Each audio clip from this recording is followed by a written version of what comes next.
and welcome to Unfiltered with Phil Herzog, a podcast brought to you by Trailmasters.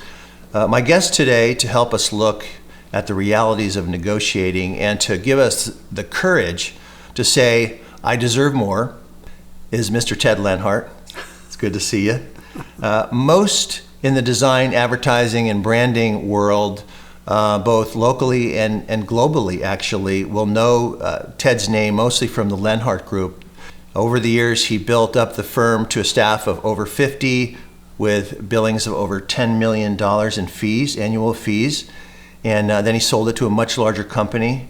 These days, he's mentoring creatives from his office aboard the Deanza 3, a gorgeous Chris Craft 2.0 yacht, motor yacht, almost all wood, renowned as one of the most elegant, classic yachts on the West Coast. Ted, it is so good to see you today. Welcome to Unfiltered. Thank you, Phil. When I left my role, I took a contract position with a group of investors out of Chicago who wanted to buy creative firms. And I took the job completely for ego reasons. I mean, I was kind of like lost. I'd kind of left the creative world and I was sort of looking for purpose. And, you know, it was a big ego hit to be able to go and visit creative offices and be the buyer, you know, the all-powerful buyer. And I did that for 2 years. And while I was doing it, I increasingly began to realize that I was basically sitting on the wrong side of the table. I was not working for the people that I loved. I was working for people who wanted to make money off the people I loved. And about the time I was ready to quit, they actually fired me. And I'll tell you, I don't think I'd ever been fired before. So in spite of the fact that I hated the job and felt like I was betraying myself, I felt huge impact from being fired. In fact, I can remember when it was actually happening that tears were forming in my eyes. And I was, you know, so super embarrassed about that because I was supposed to be Mr. Powerful. Anyway, I went home with my tail between my legs and began thinking, I was like, what the hell am I want to do? Yeah. And I began writing about the subject of creatives not being able to ask for the money. Because that's one of the things that I'd stumbled into when I was working in London, is I had all this contact with all these people, you know, with creative skills. And over again, I saw that they struggled with asking for the money. And, you know, the fact of the matter was that I struggled with asking for the money. Yeah, as we all do. And it wasn't any different. And so I didn't realize that everybody was struggling with that. I thought it was just me, you know. And so I began to write about that subject. And the combination of writing and getting it published in online, you know, bits and pieces here and there, and then I assembled those into my book, Nail It. Which is actually a magazine, isn't it? Is it? No, it's an actual book, and it's on on my website. Okay, right. But anyway, that kind of thinking and writing really set me up, and I began to realize that what my career needed to be about was helping creative people get the money that they deserve, basically. Yeah. So that's pretty noble. And when you said that you saw that your partners and investors were all about the profits being generated from the work, from people that you loved, that isn't to take away the validity of that, the fact that companies are in business to make a profit, and yet the devil's in the details. If they're not being treated properly, if they're not being paid properly, then it becomes it can be a personal crusade, like it became for you, when you're thinking, these people should be making $40 an hour or whatever it is, and right now they're making 18 or 19, the equivalent of that, and that's not right. And those people are struggling. In fact, I have a daughter who is a teacher, and she's not making the money that she would probably like to have. but she hasn't figured out how to ask for money for more. And in a lot of places, you can't. And the devil being in the details, there are ways to negotiate compensation beyond the cash, beyond the salary. So maybe we can get into that a little bit. But talk about where we are today for many creatives. There are a lot of creatives that are scared right now because the landscape has changed so much. COVID was good for some people, bad for a lot of other people. There are some of us that are out there that are not working and wish they were back in the workforce. They're stuck at home, and they want to be busy. They want to be commanding the value that they're worth out in the marketplace, get their portfolio updated and get back out there. But what's happening in the landscape right now? Do you have any data points on that, or any trends that are happening in marketing and design and graphics? Yeah. So McKinsey, a notable management consultancy that I'm not particularly thrilled with them as an organization, but they did a study recently which showed that in the U.S. workplace today, there are 70 million freelancers in the U.S. workforce. And the predictions are that half of the U.S. workforce will be freelance in 2 or 3 years. And wow! And is that new? Is that recent data? Yeah. Wow. Yeah. And that's scary. That trend has been growing rapidly, and the reason for it is really simple. Large corporations like to have the flexibility of having the people when they want them and not having the people when they don't want them. They don't have to pay for them. Yeah, and they want the flexibility of being able to say yes and be able to say no to employment. Mm-hmm. And when you employ somebody, it's much harder to get rid of them than it is if they're a contractor or a freelancer. Yeah. And so that trend is predicted to become the dominant trend as we go forward in the future. And and by the way, when you think of the vast number of freelancers, the 70 million currently, one of the things you think of is gig workers, and actually the largest percentage of that 70 million are actually people with lots of skills in marketing, advertising, mm-hmm. design, and so on. And combined skills sometimes. And many with combined skills. Mm-hmm. So I see my work, so basically I do consulting. That's mm-hmm. what I do.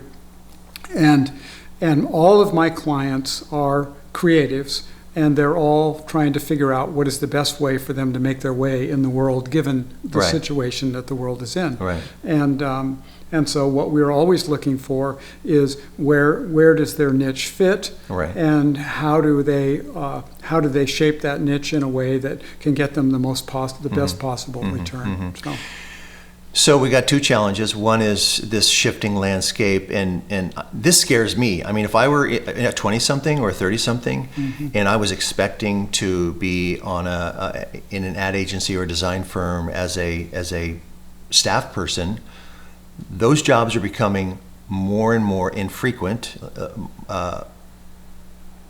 and the freelance economy is emerging as the model of choice for employers.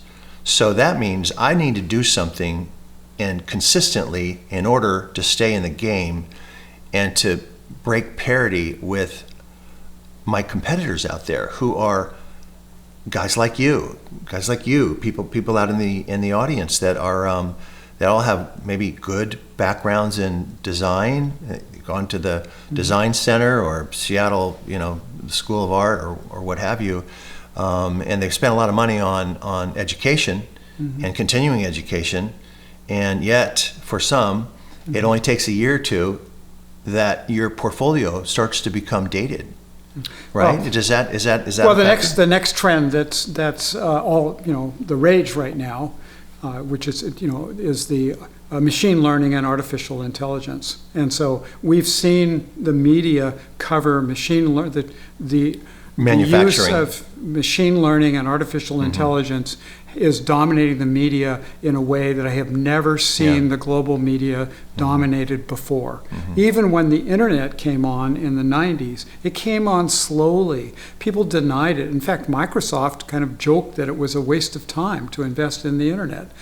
And it was a very slow change that we went through in the 90s of having no internet to kind of little local networks and Yeah. then ultimately the whole Yeah. internet. But that took like 10 years or Yeah. something. Well, this artificial intelligence thing is just like right now. Yeah. So, people in journalism, for instance, if you can type in to your browser and get an answer about what did President Biden actually say that was of interest to me, and get an answer that's a realistic answer, all of a sudden we're not even interested in what Fox News or the New York Times or anybody else has to say because we wanted to know this precise thing about his speech, not the whole thing. We didn't want the article interpreted by a reporter. Right. We want what we want to know. So, journalism is massively going to be affected by artificial intelligence. Yeah. And so what creatives need to do is we need to find ways to use artificial intelligence and machine learning as a tool Yeah, right. to supplement augment our what own- we're our own already skills. doing. Yeah, And not see it as the enemy because inevitably it is going to be a dominant thing. Yeah. So that's good. So first we have this massive move to freelance, and now we have this massive technology leap. Yeah. And so we have challenges like we've never had Yeah. before. I would like to ask that you give me an example of that, but before doing so, I'm going to give you an example that blew my mind.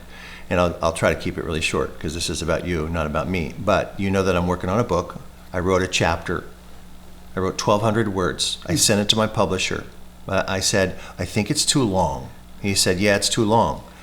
I said, I suck at editing because everything's precious to me. He says, don't worry, I'll take care of it. He sent it back 700 words in 2 minutes. Mm-hmm. I said, how'd you do that? He said, I just clicked a button and the AI app that I used, changed it. Mm-hmm.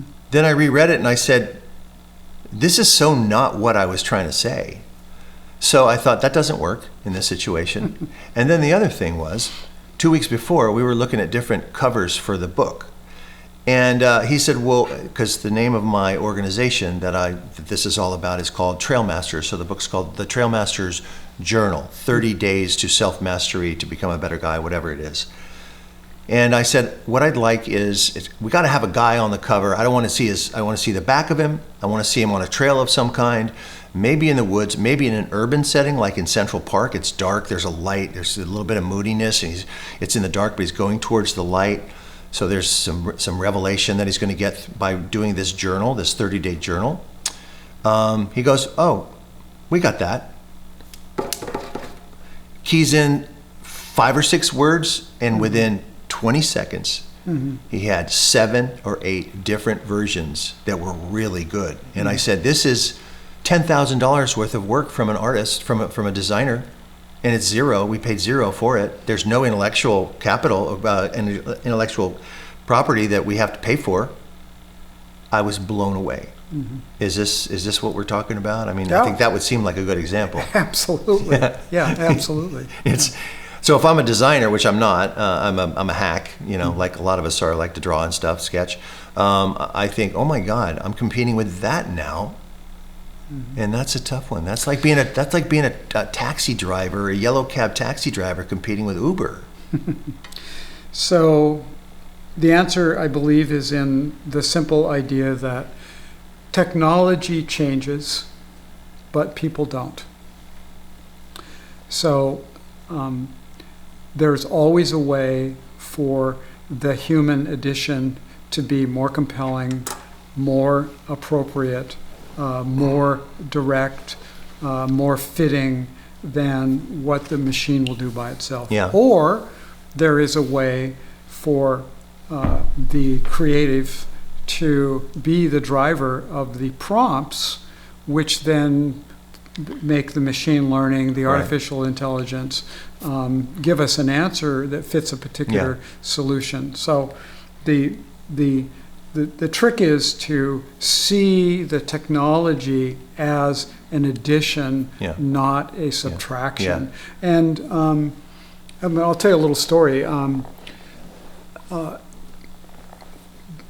In the 80s, when the Macintosh came out, 84, I was asked to be on a panel by a local topographer who had arranged for a panel discussion amongst the kind of leading designers in Seattle at the time about the value of typesetting and typesetters as a way of actually doing beautiful topography. And in contrast with the sort of topography that was possible on a Macintosh. And I was thrilled to be asked to be on the panel because all my competitors, and so it was, I was like, oh man, I got included in this panel, and so I'm like one of the guys, and that's really good. That's a big deal, yeah, absolutely. It's a big deal, and of course, we got our first Macintosh about that time, so before the actual panel happened, I was watching some of the people in my office do some stuff on the Mac, and I was like, oh. Yeah. Oh. Wow. Yeah. It's and scary. so then I called her up and I said, I don't think I can be on your panel because I think this is the future. Yeah. And I'm not in it. She was really angry. She was really angry and she was hurt and so on. And I didn't go to the panel. And you know what? That type shop was out of business within a year. Interesting. Within a year. Wow. And we had been paying at the time for an annual report for a large Seattle-based public company at the time. Yeah. We'd been paying like $30,000 for the typesetting for an annual report for a public company. And all of a sudden, we did that typesetting in-house. It was like that $30,000 moved from the typesetter to our bottom line. That's what happened. Yeah. Wow. So what did we do? We adapted and used the technology to our benefit. So that's what creatives will do with artificial intelligence. Okay. There's another bummer. There's another challenge here. It's a double threat, and the other one that puts the creative at a disadvantage is the very makeup, the emotional makeup of a creative, especially as we're talking about getting to the table and having power at the table to get what you want, get what you need, and create a win-win scenario. Creatives are often wimpy. I mean, my wife is a left-brained person. She doesn't have a creative bone in her body, although she actually does, but she's very left-brained, very sequential, analytical, tough. And I'm the opposite. I'm very right-brained, kind of touchy-feely, and I get my feelings hurt. And it's hard, we've talked about this, TMI, but I suffer from fear of failure, fear of rejection. It's my nemesis, a twin nemesis. It's been part of my life the whole time. And I'm not alone. I know there are a lot of guys, a lot of my Trailmasters friends and associates that struggle with the same thing. Tell us about the makeup of a creative and why it's so damn hard to ask for the money. Is that true? Yes. It is? Yes. What's going on? So, in my experience, because we're so emotionally engaged in the work that we do, that it's personal. And when it's personal, it's impossible to separate your feelings from the value of the work. It's part of your identity. It becomes part of your personality and your identity. Yeah, it's totally a part of you. Yeah. And so,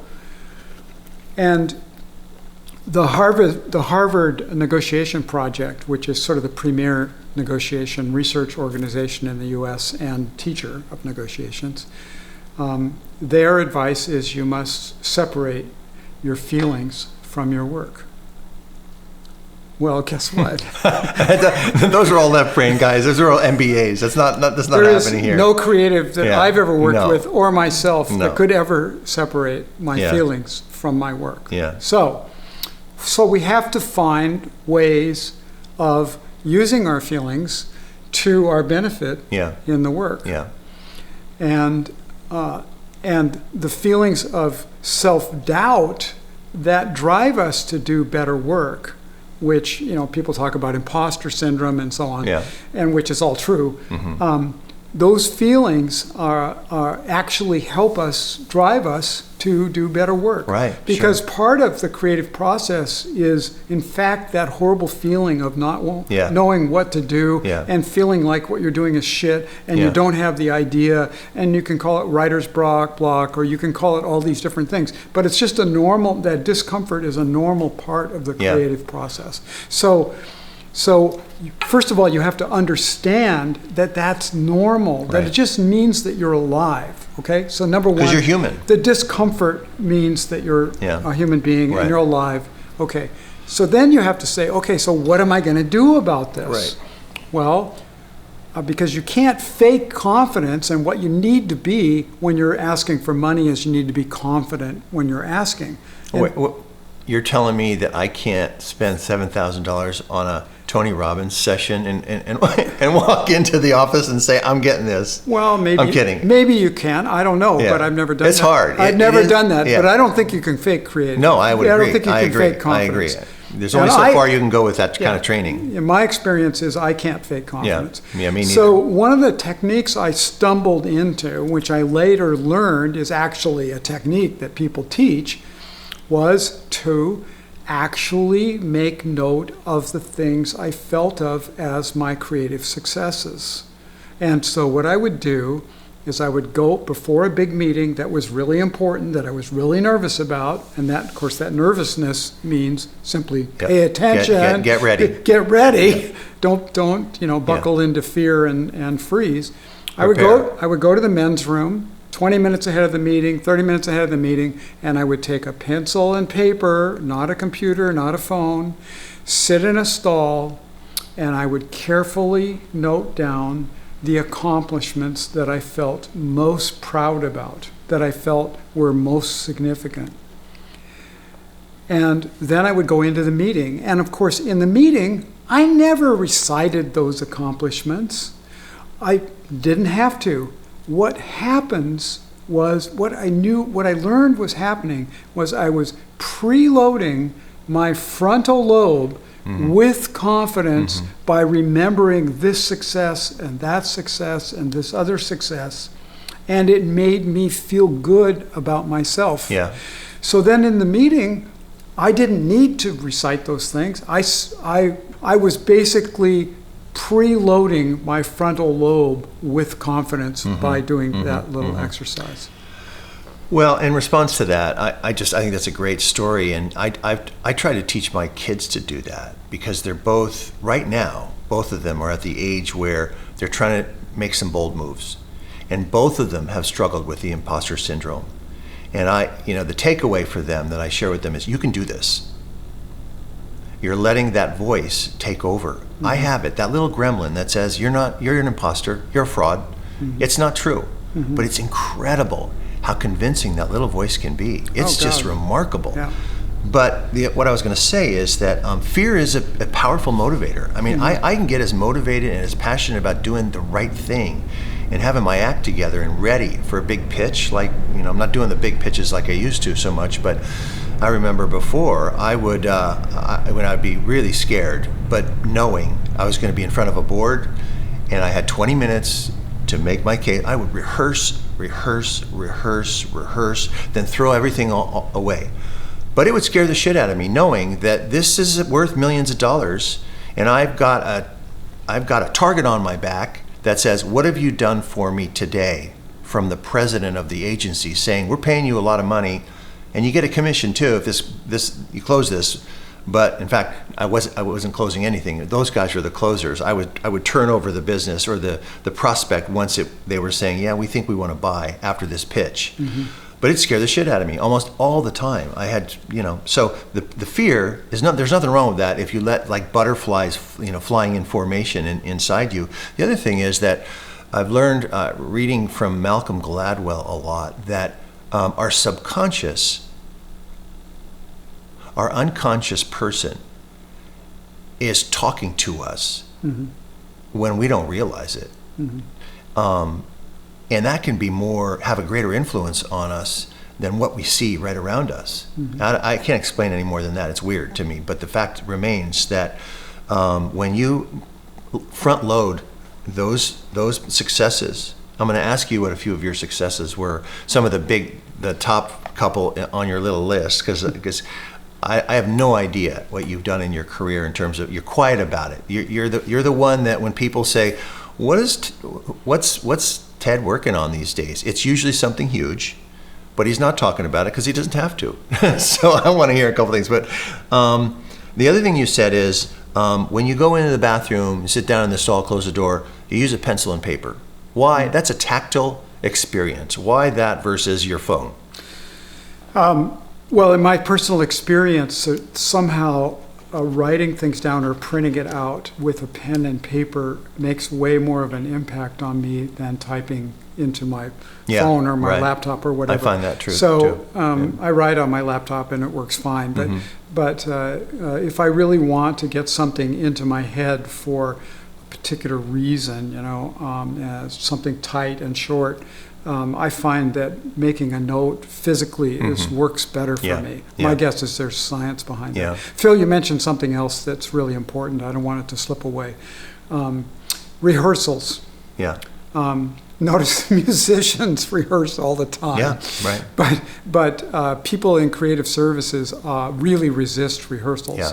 And I learned a long time ago, I don't know, somebody probably taught me this, I don't even know who to thank, but I learned a long time ago that, number one, rehearsals are incredibly painful because you're in front of your peer group. They're embarrassing. They're embarrassing. You're in front of your peer group and you're screwing up and you don't know what to say and you're stumbling over your words and maybe you're reading off your screen or whatever, and you're uncomfortable with that and it's not going particularly well. But I have learned that the discomfort that happens in the rehearsal, the very fact that you say the words, that you see others' reaction to it, that you see others screwing up in the rehearsal, that you share this discomfort, that somehow that when you're in the big room, when you're in the actual, the rehearsal has really prepared you. If nothing else, the words, at least you have said the words a couple of times and they come out of you much more fluently. So rehearsal is very, very important. And then there's another thing about this fear thing. I had an experience once, let me tell you a little story about fear, my personal fear. I had an experience once where I was speaking to a purchasing agent. And that's bad. That's bad already. Presenting to a purchasing agent, and he called me into his office, and it was like 4:00 in the afternoon. It was a west-facing room. He had the sun right behind his head. I mean, this is like manipulative, deliberate, etc. And I was so nervous. I mean, I remember standing there feeling like my feet were nailed to the floor. It's the freeze part or the fight or flight. It's part of that, and it's primal. And he's he said something to me about what are you going to present, Ted, or whatever, asking me for whatever I was doing, and somehow out of the blue, I just asked, I said, could we move to another room? I can't see your face. Can we do the blinds or something? Can we move? And I think the discomfort that I showed and the spontaneousness of my ask, and believe me, it was not bravery that made me ask. It was a necessity. It was like an automatic thing. And we moved to another room. He loved it, and he felt, and he was kind of uncomfortable that I'd asked because basically I'd found him out. That's right. I was pointing out that he that he was being an asshole, and he did indeed go to the other room, and we actually made a deal. So here was my takeaway from that. Ask a question, because one of the things that when you ask a question, you're asking for something. You're asking for something. You're asking for help. You see? And people want to help. People want to help, and the very fact that you asked, and then they have to answer, and that's an exchange. To talk, you have a little exchange, and all of a sudden you have a feeling of control because you asked the question. And then you're getting some confidence. And then the confidence comes from the fact that they responded kindly to some degree, with some degree of kindness to your question. So One of the things I coach people to do all the time is make a list of questions, because they don't Yeah. always come to you spontaneously Yeah. when your feet are nailed to the floor. Right. I want to share a quick story. Again, this is about you, not me, but I really have to share it because I think it's so appropriate about the role, the essential role of rehearsing. We were, HL2 was pitching Seattle. I had worked on this for 6 months. And I had figured out, when Ron Sims was the chief executive officer, the the county executive, I somehow was able to get through to him because I was the cold calling guy. And I was able to get through to him and said, Puget Sound needs an overall branding strategy. You guys are in your own little fiefdoms here, it's siloed, and there's money to be put into one thing, one big account, and go globally out to nations and international companies to get people to move their businesses here, or to expand or optimize their businesses here in the Puget Sound region. And what's good for Thurston County or Pierce County is going to be good for King County, and vice versa. So everybody has to get on the same page. We got to get all the county executives in the same room. Well, I don't know how I did it. It was one of my career highlights, but I was able to get all the county executives in the room. Cool. And it was at Union Station in the International District. Yeah. And the night before, I showed up at 6:30 by myself with my slide projector, and they were closing. The janitor was closing up. They had some beautiful conference rooms there, boardrooms, beautiful, all, oak paneled and all that. And that was the place that I wanted to do it, in a neutral location that was safe for all the other counties executives, because there was some turf wars going on between them. Yeah. So, and egos. So the night before, I went in there and I said, "Would you mind if I went in that room?" He said, "Yeah, but make it quick." So I go in there and I said, "Would you mind if I close the door?" There was no windows in there, so he couldn't see what I was doing. "Would you mind if I closed the door?" I went in there. I wanted this so bad. This was going to be a career highlight for me, or at least in the agency that I was with at the time. And I was a person of faith, and I'm sharing here deeply on a very personal level, being the guy of faith that I am. And I thought, I need higher power. I need help here. I went around to every one of those chairs. I know this sounds cheesy, like Jimmy Swaggart, but I went to each one of those chairs and I just prayed. I prayed this little prayer: God, I pray that whatever I say is going to fall on some receptive ears, and that there's going to be some consensus and some aha moments here, so that our agency, I know we can help them. We're the best agency besides yours and Gervin or whatever, and DDB, Ron's company. We were the best. We could help them.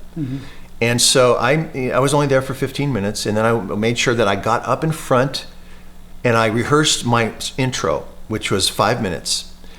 And then I went around and I turned on the projector to make sure that it worked, and then I was done. I was done in, 15 minutes, and the guy had been waiting there like, "What'd you do in there?" I'm thinking, you don't want to know. It was weird.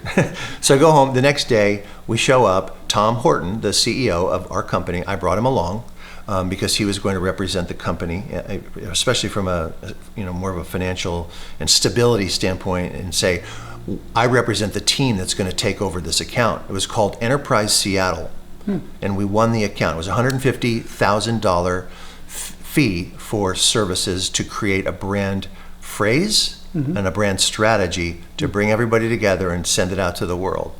And then I wasn't around too much longer after that, but it wouldn't have mattered anyway, because I wouldn't have been involved with it, because my love for new business is always with the chase on the front end.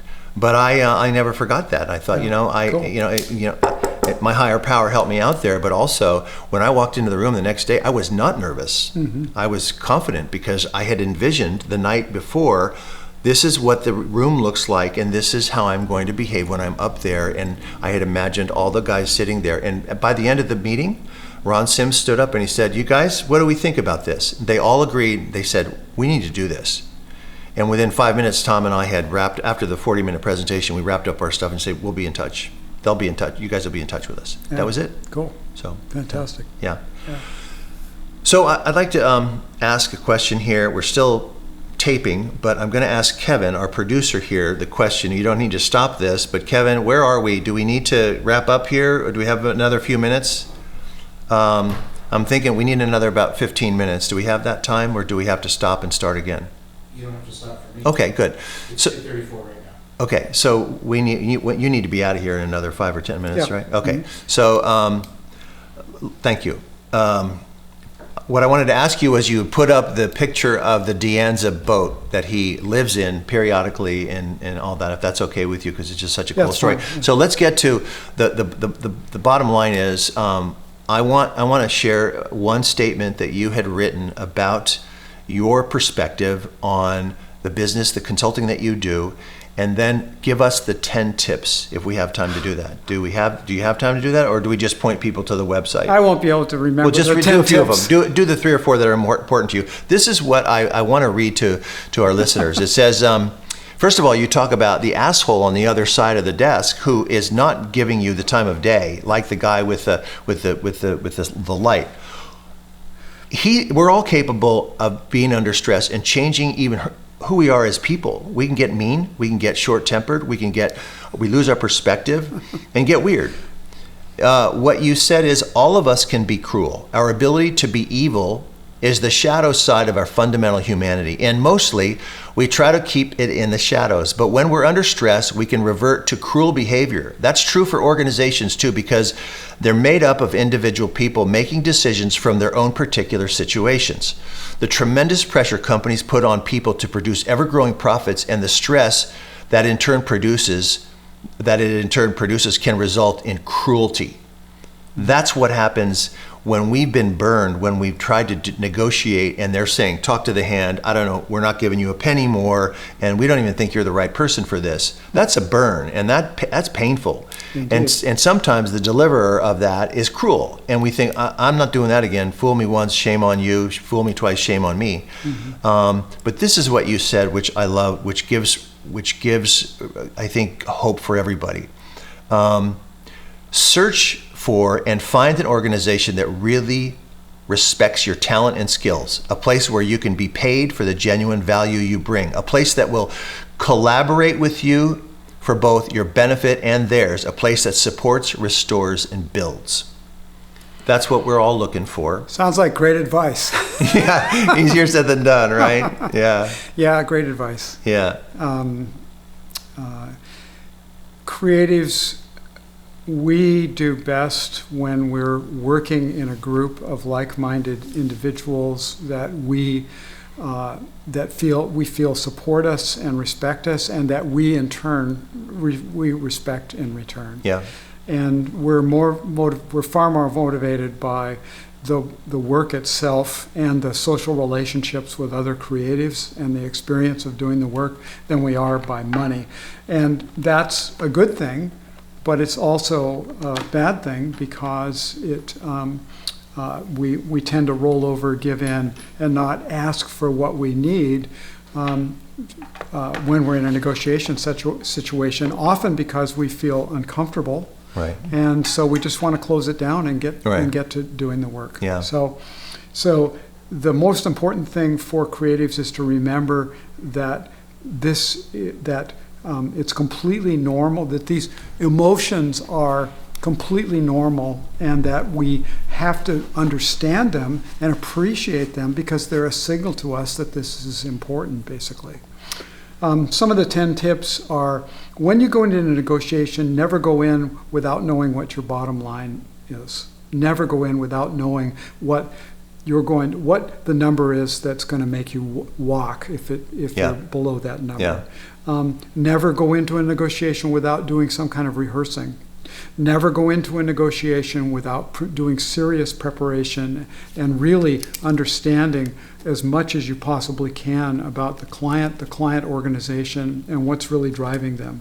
Try to have questions that are beyond the project itself, that are about the organization and how the project that you're being asked to do will help the organization move forward.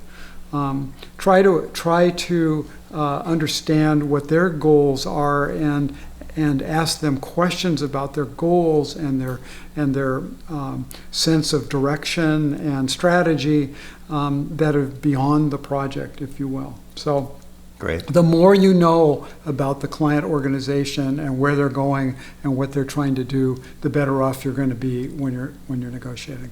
I'd like to add two things to that. One is the sincerity factor and the soft skill that's required, which is basically how do you deliver your enthusiasm and interest in the company, and how can you be sincere about that? It's a cliche, but it's so worth repeating. People don't care how much you know until they know how much you care. If I want this job as a designer or production person or a coder,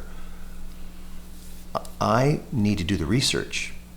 And I won't be passionate enough about getting this job if I haven't really dug in and done my research and shown that I can make a contribution to the team. Mm-hmm. The other thing I wanted to say is that I tell my kids this when they go into interviews, both my daughters, that in terms of rehearsing, that's kind of a big thing. You know, how do you rehearse when you don't know what they're going to ask you? Well, one of the questions that they're probably going to ask you, which is the hardest question to ask, is tell me about yourself.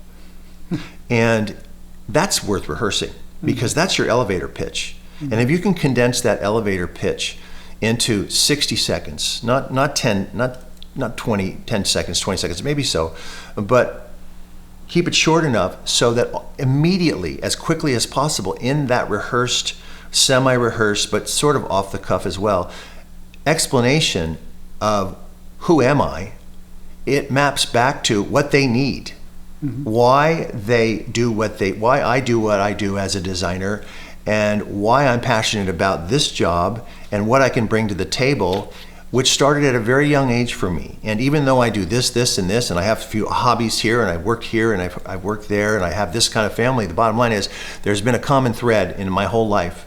I'm really passionate about design. I'm really passionate about this, and so on. I might be a little off on that, but would you agree in general with that? Or do you have something to add to it? Absolutely. Yeah. I mean, being very clear about what about what it is you do and why it's special, because the reality is they can't get what you do the way you do it from anybody else but you.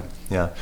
We got to really hustle because we have to get you on the Bainbridge to Seattle boat. But let me ask this. Can you offer our audience something by way of a quick phone call or an exploratory 10 minutes, 15-minute call? Or would that be a possibility? Oh, absolutely. So what do we do with that? Kevin, can we get that up on the screen at the end of the show if people want to engage Ted at no cost to them, and if something is clear that they need further consulting on, that might be an hour or several sessions or what have you, that's something that you could look at? Absolutely. Okay, let's plan I do that all the time. Good. I'm very happy to do that. Well, thank you so much for coming. And Phil, what a pleasure. Thank you so much. You've got a date. And I love the hat.